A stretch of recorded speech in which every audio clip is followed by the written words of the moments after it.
Bharat for iGyaan.in, and today we're going to be reviewing the new Samsung Galaxy Grand Duos. Now this phone was launched recently in India and it comes with a decent amount of specifications for a fairly low price, and comes with a bunch of freebies as well. So let's talk about the free things that you get. So you get this flip cover which comes free inside the retail box, and you can see this is the retail packaging. We did unbox a pre-production unit, so this is what the retail packaging will look like for the Galaxy Grand. It should have all the specifications and everything at the back over here as well. So we'll put that aside. You will get a free flip cover which will look like this. I'll just show you how to put that on in just a second.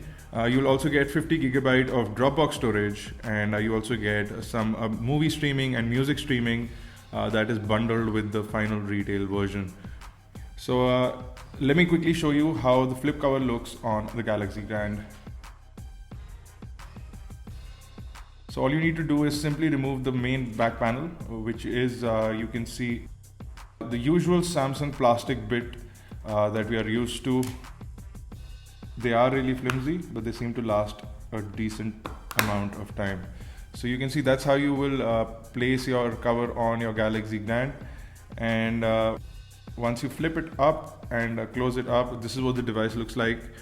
I'm quite impressed with the quality of the flip cover on this, guys. It's really nice. It's slightly better than the flip cover that you got for the Galaxy S3. And I feel that this won't get easily damaged and it won't get dirty easily either, because there is some sort of coating on the front of the flip cover, and it's not actually leather, it's sort of a plastic cover. And you also have a soft material on the inside, so it'll protect your screen as well. So a fairly good quality screen protector. One thing that you guys really need to take care of is that when you're taking off the screen protector, don't pull from the cloth or the cover area. You still have to use the tab on the left side, because a lot of people usually just pull with this, and the cover is going to come loose and it's going to tear from its location. So I've got rid of most of the things. I'm going to talk about build quality and overall design of the device. Now if you look at the device from the front, you will see that it's almost identical in terms of looks to the Galaxy S3 or the Galaxy Note 2 for that matter. So it's somewhere in the middle. So you have the S3 in size, then you have the Grand in size, and then you have the Note 2 in size, which is slightly bigger than the Samsung Galaxy Grand. But in terms of the overall design aspect, you can see how identical these devices are. There are a bunch of differences in hardware that are quite evident to most of you guys as well, but I'm going to highlight those in just a minute. But you can see from the back as well, you have the LED indicators, the camera in the center, the speakerphones on the side, the Samsung logo, the same white sort of back panel that was on the S3 is also on the Samsung Galaxy Grand. This one is a slightly different finish. This one has a sort of a texture on it, but it's completely glossy. You can't feel the texture, but there is a design texture that you can see. The phone is overall plastic as usual, so it is standard Samsung construction. You have a plastic bezel that is now shiny versus the one that we saw earlier, which was a brushed aluminum finish bezel on the sides of the Galaxy Grand. This one looks slightly nicer, gives it a nicer, cleaner, more elegant look. The device, the final product, is nice to look at. It seems a lot more premium than the value that it gives, and it almost looks identical to the S3 or the Note 2. So it puts you in a category of about 30,000 and above for a fairly low price of 21,500 if you consider buying it for the current price. Now coming in to hardware, we do have a 1.2 GHz Broadcom chipset on this. Which also has a Broadcom GPU. We saw the benchmarks, you all saw the benchmarks. If you haven't, you can click on the benchmark video on your screen right now, and you can go to the benchmarks, and you will see that the device scored really nicely on the benchmarks, and we are quite happy with the overall result of the benchmarks on this device. The only problem most of the people have with this device is the resolution of the display. Now this is a WVGA display, but let me remind you guys again for the nth time that this display does not look as bad as it sounds on paper, because of the simple fact that Samsung has done pixel over pixel on this display, and it does look really nice. you really cannot make out the difference unless you really go up close and personal with the device and you look at the device really closely. You will not notice the pixelation on this. The display is a really nice display. But that being said, most of the companies are able to give a 720 display in this value, so why not Samsung is the only question. They being the manufacturers of most of the displays used in smartphones today, the least they can do is put a good display in their devices. This is a good display, don't take me wrong, but it is not a high-res display, and it does become evident if you're reading on this. If you are going to download ebooks on this and read on this, you will notice the apparent display defect. But if you're going to be using this device for gaming, for browsing the internet, for using as a standard phone, doing basic document processing and some productivities, clicking pictures, you will really not see the pixel value that is actually pretty low. If we talk about the UI elements over here, you do have the standard Samsung interface. So you do get your task manager over here. You can look at your active applications, your downloaded applications, your RAM, and your storage, which is really nice. You can manage that out of the box. You also get this easy task manager, which is almost Android Jelly Bean task manager, only a little bit of customizations done by Samsung. They've added a quick launch over here that can quickly take you to Google Now from that location, and you can quickly quit all applications from there as well. Now, since this is running Jelly Bean, you do get Google Now out of the box, so you can use Google Now to do several searches and use it on the go. It does work really well in India, along with navigation, and everything works really well in India, so that comes bundled out of the box. Apart from that, you'll also get S-Voice. So you will get S-Voice and Google Now directly out of the box. Everyone's aware of S-Voice features. You can use it to start applications, to send messages, to listen to music, to search for things, to do basic calculations and navigate your location. But I think Google Now works better than S-Voice, but you have both, so you can choose to use whichever one you want. So that is another element that is nice. You also have a good notification panel on the Galaxy Grand, so you get all your quick launches on the top. So you have Wi-Fi, GPS, sound, screen rotation, etc. You have a quick brightness indicator or a brightness selector or a slider, which is on top over here. You can also select your SIM card directly from here, and then you get your notifications below that. If I look at the dialer, you have the standard Samsung dialer. You can initiate video calls thanks to the front-facing camera. They do support video calls over 3G for all those who like to ask. And you do have your standard set of logs, favorites, and contact details directly in the dialer as a standard Samsung. And when you're making a call, you can choose which SIM you're going to make your call with. Once you have both your SIM cards selected, you can set one as default and set the other one as backup. Apart from the standard set of Google applications, the Google Play Store, which gives you access to all sorts of applications online, you also have Samsung Application Store. They keep giving you lots of free applications. You also have a bunch of Samsung apps which are preloaded into this interface. So you have All Share Play, so you can use All Share to stream media to your devices. You have Chat on Messenger. You have an FM radio which is pre-installed. You also have Group Play that allows you to do multiplayer gaming. Of course, you have S-Voice, you have S-Suggest, which lets you go look for interesting new applications. You have the S-Memo application, which everyone is quite aware of. You do also get a bunch of Samsung implementations. If you double tap on the back button, which you will need to open up. So if you come into the settings panel, you will see that a lot of customizations for this particular OS as well. So if you turn on motion, for example, these are things that allow you to initiate certain bit of things from the elemental UI of the Samsung Galaxy Grand. So for example, you have direct call. So if you are looking at a person's SMS, you lift up the device and put it up next to your face, is going to initiate a phone call. Missed calls will give you smart alerts. Double tap to top will scroll all the way to the top. You can tilt to zoom, you can pan to move icons, you can pan to browse images, you can shake to update your device, and turn over to mute or pause. So if a phone call is coming in, you can just flip over the device and it will quickly mute your incoming phone call so that you don't get disturbed. You also have things like palm swipe to capture a screenshot. and palm touch to mute and pause running music. So I'm just going to quickly demonstrate how the screenshot works. You just take your palm across like this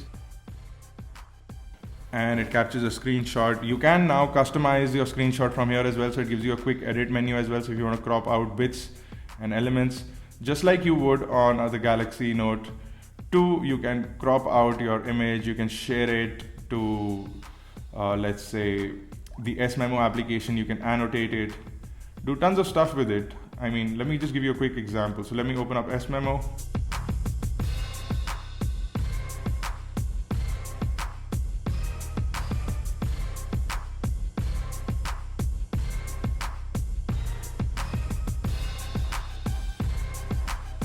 This is the screenshot that I just took. I can place it within my screen over here and I can annotate it. I can do tons of stuff with it.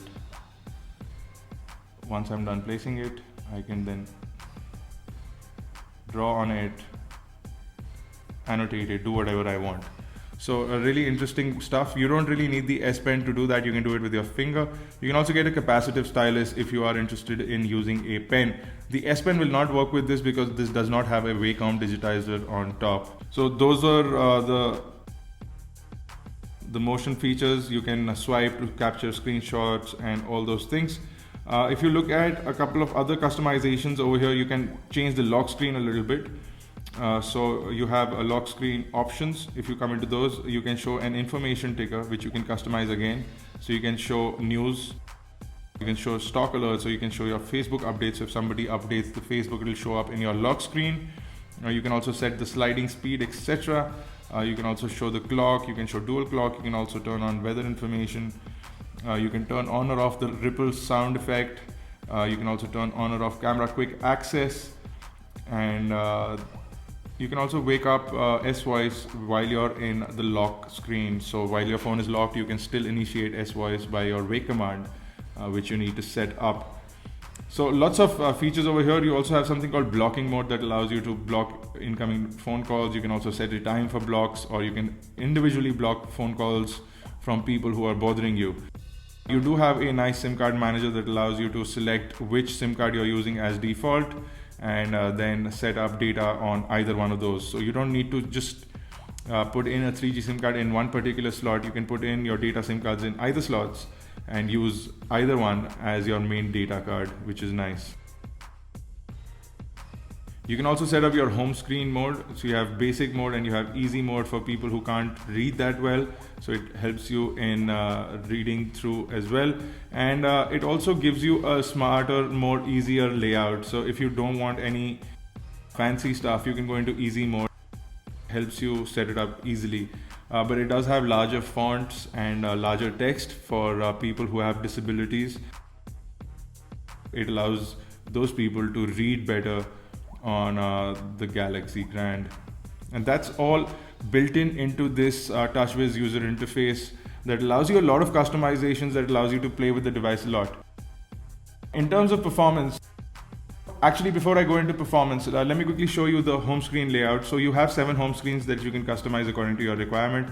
You can drag and drop to remove them. You can just simply tap on the plus button to add them. And you can make any home screen, any one of these dashboards, your main home screen. So once you press the home button, it will take you to the main home screen that you set up. So if I want to set this one up, I can just tap on this little home icon over there. And once I tap on the home button, it will take me to that particular screen. So it allows you to quickly edit and modify screens, move them around, drag and drop into locations, and also drag and drop to delete. Very nice customizable panel. Tap on the home screen, you can change the wallpaper. You can set a home screen wallpaper. You have a bunch of live wallpapers that are pre-installed, so you can use the Bubbles wallpaper, for example, and you can have it running in the background. No worries. In terms of performance, we're really happy with the device. For a price of 21,000 rupees, this device is really responsive. We felt almost zero lag on this, although some games did not play in our gaming review. The video should be linked on the screen right now. You should go and check out our gaming review. The device did a fairly good job of gaming, and we were really happy that the fact that the device runs Nova 3 and it works really well on the Samsung Galaxy Grand.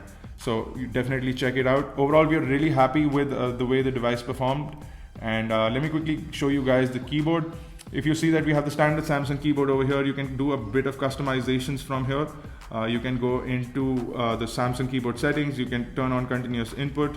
You also have keyboard swipe, so you can change the keyboard type by swiping. You also can turn on handwriting, voice input, auto punctuations, tons and tons of settings for the keyboard over there. You can also change the type of keyboard you are using. Let me quickly show you how that works. So you just press on this button over here and you can go into this mode, and this is handwriting mode. Again, you can change the kind of mode that you're in by tapping on the keyboard and tapping on the button next to it. You can also do voice dictate.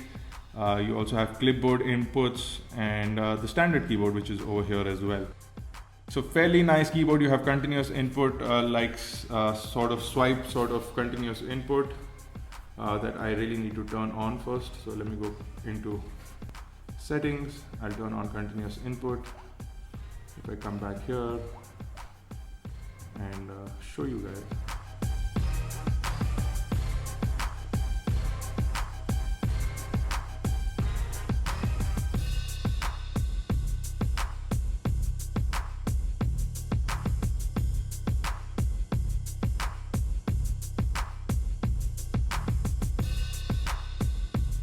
Well, continuous input is unable to write typing. It types in talking, but you get the basic idea. Continuous input works well. It is the swipe keyboard in Samsung's own form or fashion. You also can convert the keyboard into landscape by simply converting the device into landscape, and you get a wider, more easy to access keyboard if you're holding the device in landscape, and you can still continue to use keyboard swipe. Overall, we are really happy with the Samsung keyboard, but you get lots and lots of replacements in the Google Play Store. So you can pick and choose if you want to use that particular keyboard, or you want to use a different keyboard of your own. The internet browser on the device is fairly nice and responsive. On the stock browser, you will not get Flash, but you have lots of third-party browsers that allow you to run Flash content on the device. So you can download those and run Flash videos, Flash content on your device without any worries. Go look for them in Google Play Store. It'll be fairly easy for you guys to access. Let me quickly open up our website, which is iGyaan.in. So I'm opening up our website, which is over here. It should open up in the mobile mode, which is m.iGyaan.in, which is a native, more responsive mobile website. But I have set it up to request desktop site, so it should open up the website in the full mode right now. So as you can see, it quickly loads up our website in the full website mode. It's fairly nice and responsive. You can see it lays out the full website. You can see text, images, everything looks nice. And as I was mentioning earlier, if you zoom in, you can see that there is almost zero pixelation in terms of text, and text is actually very clear. You can see how fluid the device is as well. There is almost zero lag when I'm panning through the device. It is really smooth, and this is honestly when Samsung had announced this device, I did not expect it to perform this well. And the retail version is they've really ironed out all the problems, and you can see how smooth the overall response from the display is, and the display looks really nice. I honestly have no complaints from the display. It does not look bad at all. A lot of people are saying that it should have been a 720p display, and I agree, but this display is not bad at all. So overall, the device performs great. We saw great benchmarks, we saw great performance in terms of gaming. We've been using this device as a phone as well, and network performance is good. Battery life is a good over 1 day usage, so we used it extremely, and the battery lasted us a good 24 hours, and that is actually something that Samsung should be really proud of. You will need to charge this device once a day, so that is there, but if you forget to charge it at night, the phone will not be off in the morning, it will still be on, so we are really happy with that. The camera is really nice on this device as well. You do have an 8 megapixel rear facing camera with a really nice interface as well. You do have tap to focus. That works really well. You do have a front facing 2 megapixel camera as well. You do have your standard set of settings for the camera. It does do full HD video. You have a certain bit of effects. You also have shooting modes, so single shot, face detection, panorama, share shot, buddy share, smile shot, all those things are all included on the Samsung Galaxy Duos, Grand Duos camera. And we're really happy with what Samsung has done with an 8 gigabyte of internal storage. If you're not downloading a lot of games and going to be using this for camera, you'll be really happy with the amount of storage capability on this. We will also add a camera review following this video, so you'll be able to see the kind of audio that it captures during video, the kind of full HD video that it captures, and a bunch of images that we'll also include in the camera review. Overall, we are quite happy with the Samsung Galaxy Grand, and we honestly have no complaints with the device. It's been built nicely, it looks really nice, it looks really more expensive than it is. It offers you all the features of higher end phones like the Galaxy S3, the Galaxy Note 2, and it does a good job of it as well. So it gives you great features, it gives you great looks, it gives you dual SIM capabilities. I guess it gives you a lot more for its value. But there are gripes, the fact that it does not have a nicer display. It's only a WVGA display on a 5-inch screen, which can get bothersome for some people.